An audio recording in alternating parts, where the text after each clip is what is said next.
ప్రకాష్ రాజ్ ఏం మాట్లాడినా, ఏ అంశంపై ట్వీట్ చేసినా ప్రత్యక్షంగా అయినా పరోక్షంగా అయినా పవన్ కళ్యాణ్ ని టార్గెట్ చేయక మానరు.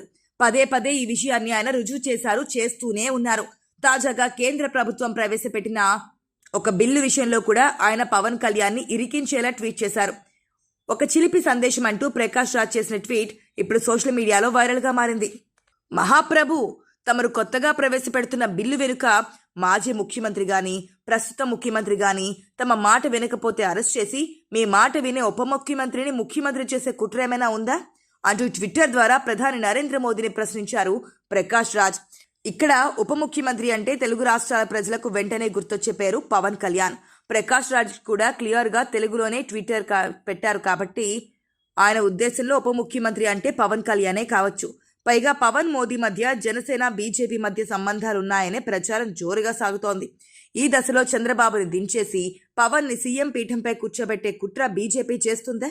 ఆ బిల్లు అంతరార్థం అదేనా అంటూ ప్రకాష్ రాజ్ ట్వీట్ వేయడం విశేషం. క్రిమినల్ కేసులో అరెస్ట్ అయ్యి 30 రోజుల పాటు జైలు శిక్ష అనుభవిస్తే ప్రధాని, ముఖ్యమంత్రులు, మంత్రులు వారి పదవుల నుంచి ఆటోమేటిక్ గా తొలగించబడతారనే బిల్లుని కేంద్రం తాజా లోక్సభలో ప్రవేశపెట్టింది.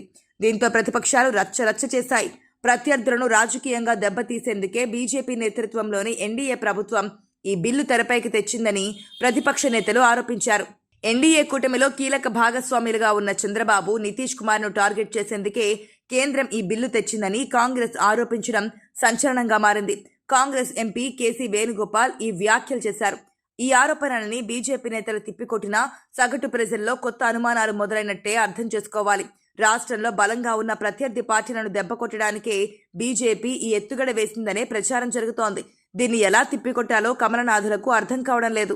కాంగ్రెస్ ఆరోపణల్లో చంద్రబాబు పేరు వినిపించింది. ఒకవేళ బీజేపీ టార్గెట్ చంద్రబాబే అయితే దాని ద్వారా లాభపడేది పవన్ కళ్యాణే అని ప్రకాష్ రాజ్ పరోక్షంగా ట్వీట్ ద్వారా ప్రస్తావించారు. అందుకే ఆయన డిప్యూటీ సీఎం అనే పోస్ట్ ని నొక్కి చెప్పారు. ఇక రాజకీయంగా పవన్ కళ్యాణ్ ని ప్రకాష్ రాజ్ తీవ్రంగా వ్యతిరేకిస్తున్న సంగతి తెలిసిందే. మిగతా నాయకులపై పెద్దగా విమర్శలు చేయని ప్రకాష్ రాజ్ పవన్ పేరెత్తితే మాత్రం విమర్శలతో విరుచుకుపడతారు. కేవలం పవన్ ని టార్గెట్ చేస్తూ సోషల్ మీడియాలో పవర్ స్టార్ అభిమానులకు టార్గెట్ అవుతున్నారు ప్రకాష్ రాజ్. తాజాగా మరో ట్వీట్ చేసి హాట్ డిస్కషన్ కి తెరతీశారు. మొన్నటి ఎన్నికల్లో ఏపీలో 3 పార్టీల కూటమి అధికారంలోకి వచ్చింది. తొలుత బీజేపీతో జనసేన జత కట్టింది. ఆ 2 పార్టీలు పోటీ చేస్తే ఫలితం ఉండదని భావించింది. క్షేత్రస్థాయిలో బలమున్న తెలుగుదేశం పార్టీని కలుపుకొని వెళితేనే అధికారం ఖాయమన్న నిర్ణయానికి వచ్చింది. అందుకే 3 పార్టీలు కలిసి పోటీ చేశాయి. అద్భుత విజయాన్ని సొంతం చేసుకున్నాయి. సీఎంగా చంద్రబాబు, డిప్యూటీ సీఎంగా పవన్ కళ్యాణ్ బాధ్యతలు చేపట్టారు. బీజేపీ సైతం అధికారాన్ని పాలు పంచుకుంటోంది. అయితే ఎప్పటికైనా జనసేనతో కలిసి ప్రభుత్వం ఏర్పాటు చేయాలని బీజేపీ ప్రయత్నిస్తుందన్న వార్తలు వినిపిస్తున్నాయి. అయితే దానిని ఉటంకిస్తూ ప్రకాష్ రాజ్ ట్వీట్ చేశారు. ఒక చిలిపి సందేశం అంటూ ప్రకాష్ రాజ్ ట్వీట్ ప్రారంభించారు.